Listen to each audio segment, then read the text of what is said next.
আজকে আমি বানাবো চপ। তার জন্য দেখো ডিম আলু সিদ্ধ করে নিয়েছি, এবারে ছুলে নেব। ডিম আলু ছুলে নিয়েছি, এবারে কুচি কুচি করে পেঁয়াজ কেটে নেব।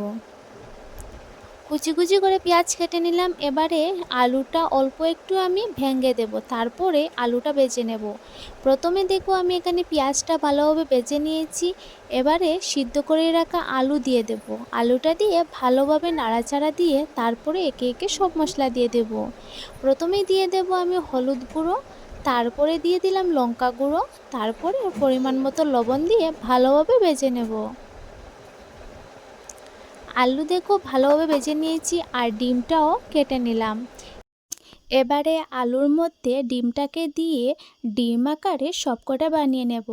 তারপরে এখানে দেখো ব্যাটার বানিয়ে নিয়েছি, আর এখানে আমি একটা ম্যাগির প্যাকেট গুঁড়ো করে নিলাম। তারপরে ব্যাটারের মধ্যে চপটাকে ডুবিয়ে তারপরে ম্যাগি লাগিয়ে ভেজে নেব। তো এখানে দেখো আমি চপ ভেজে নিলাম। তো কেমন হয়েছে অবশ্যই কমেন্টে বলবে, আর এরকম খেয়ে দেখো দারুণ লাগে।